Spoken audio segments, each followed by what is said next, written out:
I'm Jolene Wynn, and this is the Porn Addict's Wife podcast, episode number 139, Emotional Hoarding. Your life does not have to revolve around your husband's pornography addiction. You are not defined by his choices or by what he sees on a screen. You are not just the porn addict's wife. You are so much more. In this podcast, I'm going to teach you how to go from handling it to healed, because I've been where you are and you don't have to stay there. My name is Jolene Wynn. I'm a member of the LDS faith, a certified life coach, and a wife of a former porn addict. And this is a podcast for the porn addict's wife. Hello, my ladies. How are you? Can you guys believe that we're already a week into January? I can't believe it. I am finally feeling better. Our life is so crazy busy. I was going to tell you this a little bit later in the podcast, but I just want to tell you guys what's been new and up in my life, and that is that we're moving. We're just moving a half an hour away and closer to my husband's work, and we got a little bit more property, and our house is a little bit bigger as my kids are growing up, and so we have a little more space, which is nice. And what happened over Christmas is we actually sold our house. This is the first time I've sold a house, and I'll tell y'all, it is not my favorite thing to do. It's not my first choice of activities, and mostly just all the showings. So we listed it right before Thanksgiving, and it sold in about 3 weeks. And we went under contract, and then our buyer backed out. And so on Christmas Eve, we had to relist our house and went back on the market, and we did showings again, and it was on the market for another 10 days. And we did an open house on New Year's Eve and New Year's Day, and we sold it again, and it's now under contract again. And I am very grateful that it is now under contract. So that has been a whirlwind, and we close on our new house at the end of January, and we are moving. So it is going to be a busy month, and on Thursday I am leaving for a week and a half and going out of town on a trip with my parents, which I'm so excited about. So I will have, like a week to pack up my house and move when I get back, but it's going to be great. And it's just been quite the last month and a half, I would say. It has been a lot, but so good. And people keep asking me if I'm excited to move. I think it doesn't feel real yet. I think it's not going to feel real until we actually get into the house. I think my brain right now is not full of excitement. It's full of to-do lists instead. And I am looking forward to actually having it be completed. Now, I am trying to just enjoy the process as it goes, and everyone keeps asking me if I need any help, and I was talking to my sister about it today, and we were talking about how, because she's moving as well, we're actually moving right next door to each other, and we were just saying either we're super prepared, and because we feel like we don't need anything, we feel like we've got it under control, so either we're as prepared as we think we are, or we're really naive, and we have absolutely nothing ready, and we'll be calling in the troops at the 11th hour, and that will be in. We'll just have to call in the cavalry. Anyway, that has been what our weeks have been like. I feel like I haven't given you guys a life update, if any of you care, and that's where we are. But along with the life update, I am really excited. I wanted to let you all know that when I get back from my trip on January 23rd to the 26th, I am doing another week of coaching, and I want to invite y'all to join me. This is actually a brand new master class called Resolutions. You can go to my website, jolenewynn.com. You can go to the Coach Week tab, and you'll see it on there. You can register today. It's $19. We get a whole week of coaching. I did something similar to this in November. If you came to my How to Trust masterclass, this is very similar, and it's very similar to Coach Week. So if you've come to Coach Week before and you loved it, sign up and come again, because this is coaching, but this time I'm going to be formatting it around the idea of resolutions. If you listen to last week's podcast episode, that's kind of the idea that I'm going with, and it's been a theme that's come up with so many of my listeners, so many of my followers that I connect with on social media, so many of my clients. I think it's very typical for us to, at this time of year, take kind of a self-reflective moment and figure out, okay, am I where I want to be, yes or no?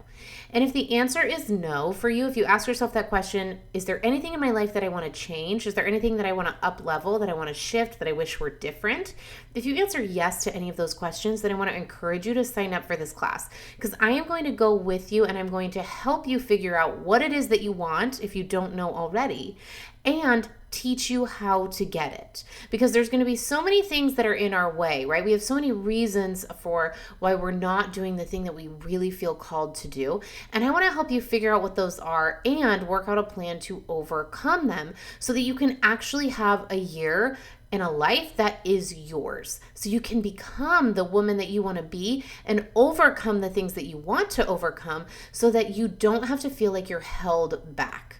Right? Because I feel like sometimes we do that, right? Now, again, playing off of last week's podcast episode all about resolution, right? It's about there's an internal conflict that we have. If you have something where you don't feel at peace, if you feel like you're being called to something but you haven't done it yet, if you feel like there's a version of you that you haven't become yet that you want to become more confident, more in tune with God, if you want to become more something and you feel like you're not that version of you yet, then there's an internal conflict.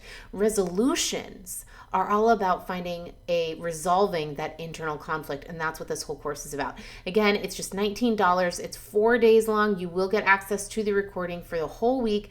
So go sign up again on my website today, jolenewind.com. Go to the Coach Week tab. That has all the details for how you can get access, and you can sign up right there, and you can register today. Put it on your calendars, and I can't wait to see you. As for today, ladies, we're going to talk about emotional hoarding. Okay, and this is a really fun concept that I kind of was talking with a couple of friends with last night. Okay, so first of all, let's talk about what hoarding is. Okay, have you guys ever? I know there's shows on TV about hoarders. I've never seen it, but I have seen people who hoard things, or at least have a lot of stuff. It's like basically the opposite of minimalism, right? Minimalism is having the least amount of stuff as you possibly can. I'm fairly minimalist. I have more than I need, absolutely, but I don't keep a lot of extra around, and I frequently go through my things. Hoarding is like the opposite of that, right? Hoarding is when you keep onto things. So I looked up what is hoarding, right?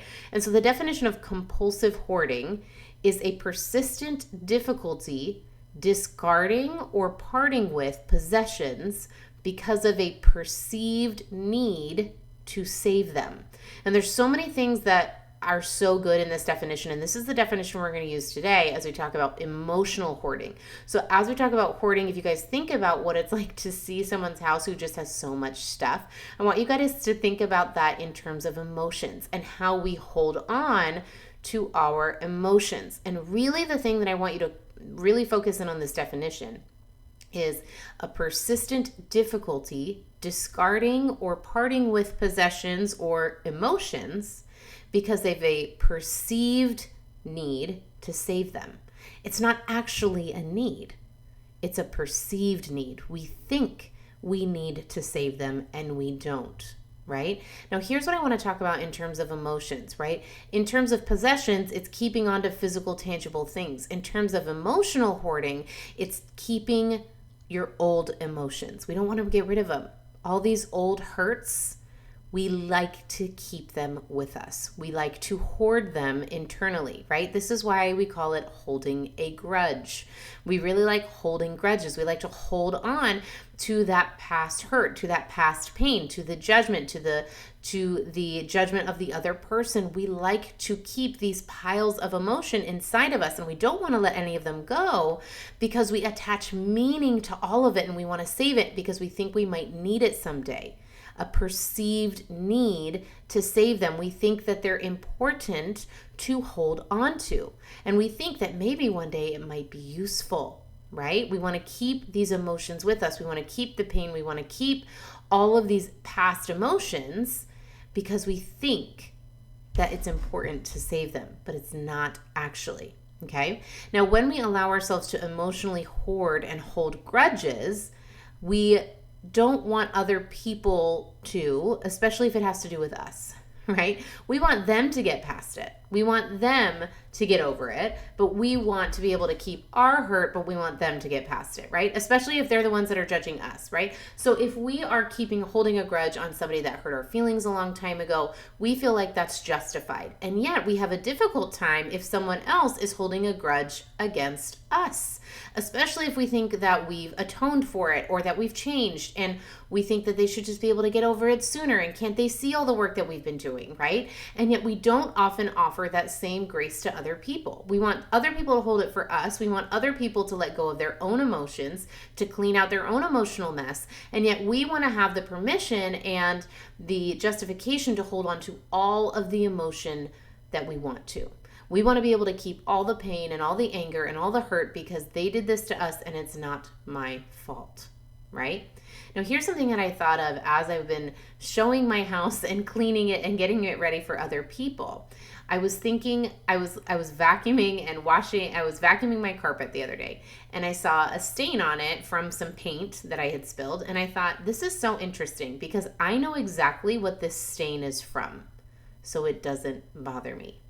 Think about this in terms of our emotions, right? When we're messy, when we are hoarding, where we have piles of emotion, think of a house that just has piles and piles and piles of stuff. You can't even walk anywhere.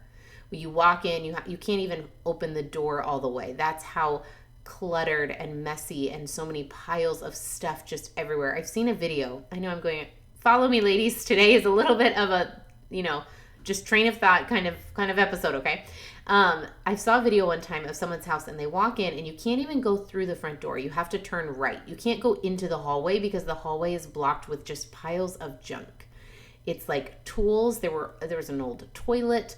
There was multiple vacuums and piles of newspapers and boxes of stuff and books and appliances and piano and so much furniture, so many furniture pieces, none of which were working, and all of this stuff there was literally just a path carved out where you could go around. You couldn't go all the way through the front because, again, it was totally blocked off. You had to turn right and go through like what was the living room, even though all it is just an aisle of floor.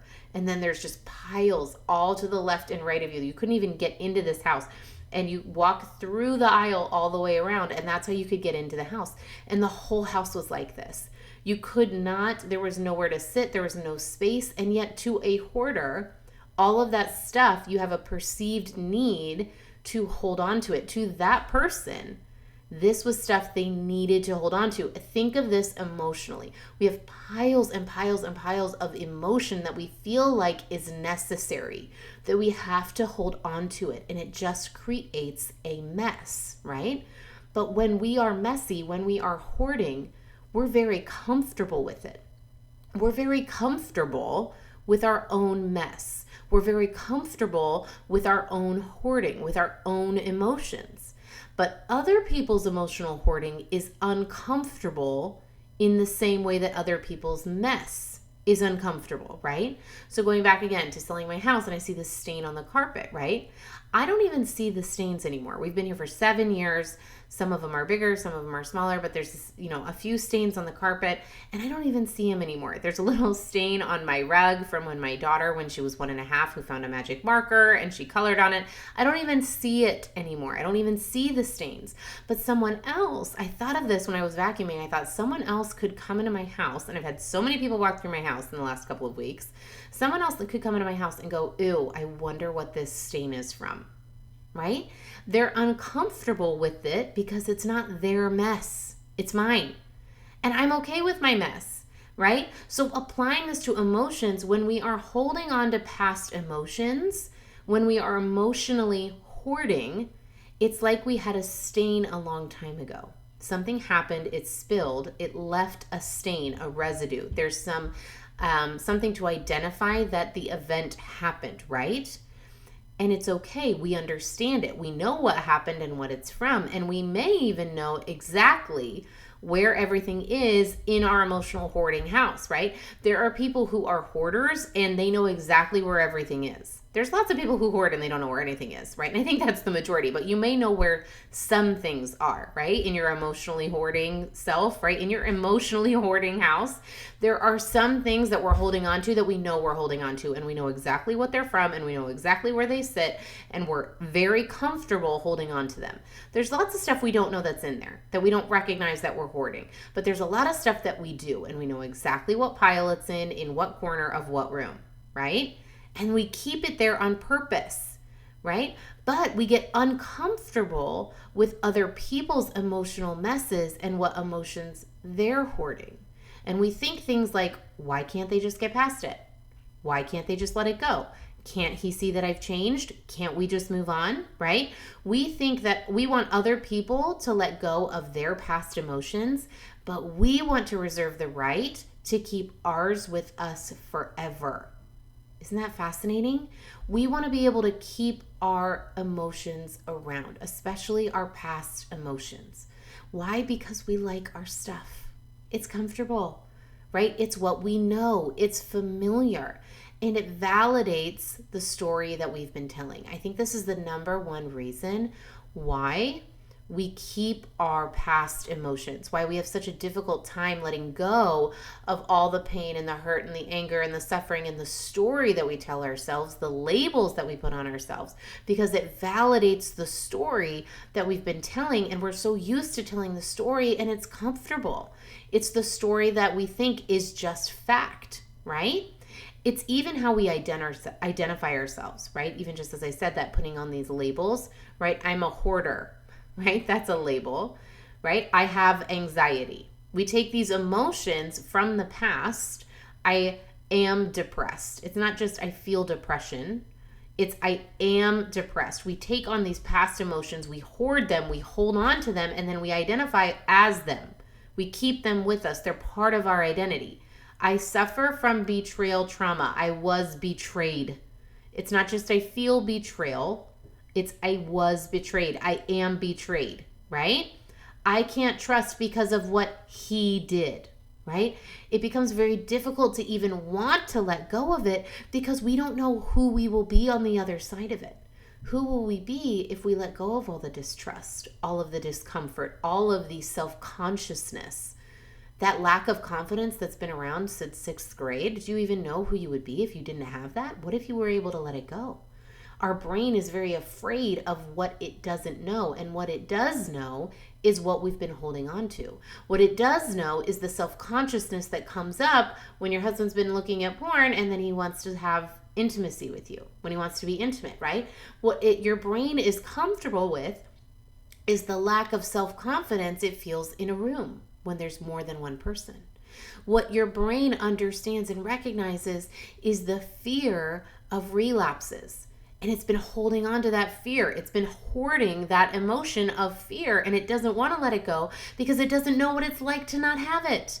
It's like, as my coach, Brooke Castillo, she always talks about it. She calls it her wubby, right? And I think of it as like a security blanket. Right? It's like, do your kids have some like one item in particular that they just love to carry around, and it almost gets like dingy and they don't even want to let it go, right? There are so many things, whether it's a blanket or a stuffed animal, right? And so my coach calls it a wubby, right? It's like that thing that we just want to keep with us because it makes us feel comfortable. It's that thing that's been around so long that we don't even recognize that it's there, or it becomes so much a part of us that we can't imagine letting it go, right? So, like, for example, I had a blanket. It was pink and white gingham blanket with a lace edge, okay? And I had it all growing up. I was given one as a baby, okay? And I slept with it every night for my, like, life, basically. And it wasn't, I never even thought about it. I just always had my blankie. It was Jolie's blankie, right? And I just always had it with me. And it wasn't even until I was in, like, middle school, starting to get into high school, that I was like, oh, am I supposed to have this anymore? And part of me, even though I knew I was too big for it, part of me was like, yeah, but I can't even imagine not having it, right? The things that we hold on to because we've always had them, we start to identify with, we don't want to let them go because they're our security blanket. It's the thing that makes us feel safe and comfortable, even if it's a negative emotion, ladies, even if it's not a positive story. We want to hold on to it because we've held on to it for so long and identified it with it for so long that we can't even imagine letting it go, right? We have all of these thoughts about what it would mean if we let go of all of this emotional hoarding. If we let go of all of this emotional baggage, all of these past emotions that we're dragging along, we have all of these ideas of what it would mean if we let it go. We think that it would mean that everything was fine, right? Take, again, example, your husband's pornography addiction. Like, what would it look like if you were able to let go and process and let go of all the pain and all the hurt? What would that mean? Right? So I've seen so many objections to this, right? Thinking that it would mean that everything was fine, that we were okay with it, that it wasn't a big deal, right? That we're overreacting, that we didn't actually get as hurt as we thought we did, that it's not a problem, that he just now has permission to go do it, right? We have all of these ideas of what it would mean if we let things go. Think of someone who's hurt you or your feelings in the past, right? Holding a grudge feels really good because we're afraid that if we let it go, it would mean that it didn't actually happen, or that we forgave, or that it wasn't a big deal, right? And our brain is so afraid of the story that would then come out of it that it hoards that emotion. The problem, ladies, with hoarding emotion is that the only person that gets hurt from this is you. That's it. When you hoard emotion, again, think of it like a house. It's your house. Your internal emotional state is like a house. It's like your house, your home. And when you hoard all of these emotions, you can't let anything else in. There's no space. There's no space for joy. There's no space for excitement. There's no space for peace and calm and love because you're hoarding so much negativity that there's no room for anything else. There's no room for vulnerability. There's no capacity for more enjoyment of your life, right? Do you guys see what I'm saying? And the only person that's hurt by this is you because you're the only one that feels it. I promise. Our brain has this idea that if we keep and latch onto and hoard all of these past emotions, that it will somehow protect us and prevent us from feeling that negative emotion in the future. But the problem is that's not true. The problem is that when we feel negative emotion and we keep that pile of hurt, then if it happens again, all we do is we get more and we bring it into the house and we add it to the pile and we just hoard even more. Do you guys see what I'm saying? And that is what's happening, and it doesn't actually hurt the other person, and it doesn't prevent the other person from hurting our feelings. All it does is makes our house a little more cluttered every single time. Right? Do you guys see what I'm saying? So what's the alternative? Right? It's minimalism. It's cleaning it out. It's processing past emotions and letting them go. Letting go of our stories so that we clear it all out and then everything inside is clean. You guys imagine like that house that I told you about? Now imagine walking into a beautiful home. Like think of a magazine home, like Better Homes and Gardens, HGTV, Magnolia Home. You're opening the door to a home that is like magazine ready. Those homes that you see on like Pinterest or Instagram or in magazines that used to exist, right? Those homes aren't full of clutter. They're not taking pictures of people's homes who are hoarding and showing them, and other people are like, yes, I definitely want to live there. No, nobody wants to live there. They're like, oh my gosh, that's giving me anxiety just looking at this picture, right? That's what you think and feel when you see these kinds of things. And the opposite is what I want for you all emotionally. Clean, clutter-free, open and spacious and able to bring people in and welcome them in and feel all the positive feelings. Then you have so much more room and space for all the wonderful things that you want to feel. Then you have the energy and the capacity to experience so much more of your life because you're not weighed down by all of the emotional hoarding that you've been doing previously, right? We clear it all out and then we're clean. We give ourselves space to move forward and not to overwhelm ourselves anymore or feel like we can't take anything else in. Again, going back to this initial definition that I told you guys, emotional hoarding is a persistent difficulty discarding or parting with emotions because of a perceived need to save them.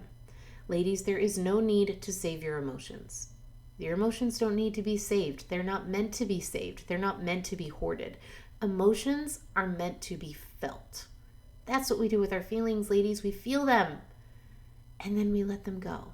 That's part of life. The purpose of life and having emotions is to experience all of it, is to have the experience of the emotion and then to let it go. That's part of the experience. And yet when we don't know how to do that, we end up holding on to it and hoarding it, thinking that we might need to save it for later, thinking that we might need this hurt, this pain in order to validate our story. What if I need to remember this pain? What if I need to feel it again? What if I need to hold on to this for some reason? And our brain thinks that that reason is because it's going to save us from future pain, and it's not true. Feeling pain now and holding on to pain from the past does not prevent you from feeling pain in the future. You cannot feel your feelings in advance. I can't sit here right now and hold on to pain from 5 years ago and it will prevent me from feeling pain tomorrow. It won't work.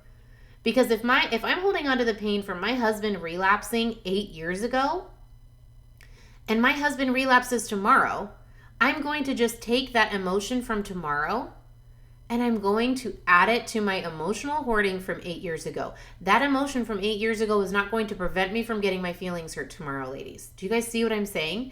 Emotional hoarding does not prevent future pain. And that's one of the biggest lies that our brain believes, is that somehow we might need it because we need to save it because we might need it. And that need is because it might protect us from feeling pain in the future. It's not true, ladies. I want to offer that the only person that you're hurting is you, because now you just have to not only feel the pain 8 years ago, you have to feel it every single day since. And that's an option. And probably most of you have never been told that before, but it's optional. You do not have to keep feeling it. I want to give you permission to let it all go. Stop emotionally hoarding. Okay? If you're not sure how to do this, come to my resolutions class. I will teach you. Come bring your questions and I will teach you. Again, go to my website, jolenewind.com. Go to the Coach Week tab. You can sign up today and I will help you clean it all out. Clean out all of that past pain that you're holding on to, whatever it is, jealousy, pain, resentment, bitterness, anger, all of it. Whatever it is that you're holding on to, I want to invite you to let it go. Stop emotionally hoarding and start cleaning it out. And if you want help, I would be glad to teach you. All right, ladies, I love you guys so much. Thank you so much for being here in a brand new episode. I'm so excited for 2023. We're going forward, and I can't wait to bring you with me. Let's go. All right, ladies, if you are loving what you are learning on the podcast, I want to invite you to come join my coaching program. This is where we take it to the next level, and we actually start applying and learning the how of moving forward. This podcast has taught you the what, and the coaching program is where you're going to learn the how. This is where you learn how to actually start moving forward, process all of that pain that you feel, and let it go once and for all.